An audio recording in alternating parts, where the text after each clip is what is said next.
हवा के संग मुझको भी तू दिखाना अपने रंग, तेरा मेरा गलियों में यूं फिरना, फिर तेरा तो कोई तकना, तक के नानी की गोदी में सोना, परियों के देश जाके न आना, ये मेरी है कहानी,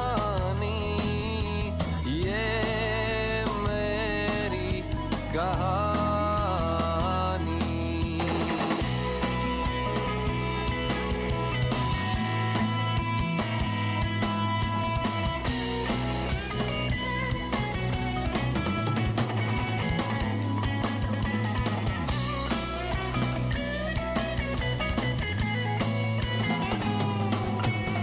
समाज की विशेषताएं।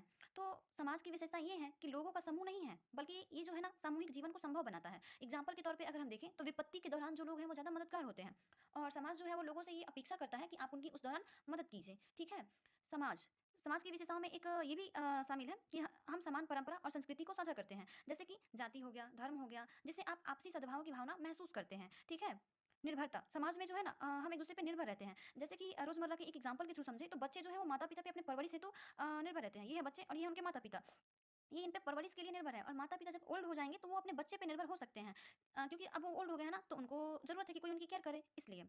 और ये जो बच्चे हैं ये अपने शिक्षक पे नॉलेज के लिए निर्भर हैं, और शिक्षक जो है वो बच्चों पे फी के लिए निर्भर है। ठीक है।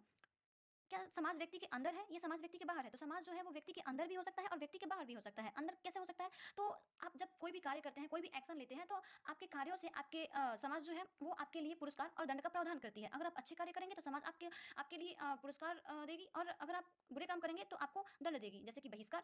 ठीक है। तो समाज जो है ना वो आपके अंदर सामाजिकरण के थ्रू मौजूद है, जैसे कि सामाजिक संस्थाएं जो है ना वो आपको कई सारी भूमिकाएं निभाने के लिए तैयार करती हैं, और आपको उन सभी भूमिकाओं से जुड़ी अपेक्षाओं को और व्यवहारों को संतुलित करने की आवश्यकता होती है। जैसे कि मान लीजिए कोई एक लड़की है, वो अभी अपने इंस्टीट्यूट में पढ़ाई कर रही है, तो वो अभी जो है एक स्टूडेंट है, लेकिन अगर वो अपने घर पे होगी तो वो किसी की बेटी होगी, बहू होगी, बीवी होगी, या फिर भाई बहन हो सकते हैं वो लोग। ठीक है।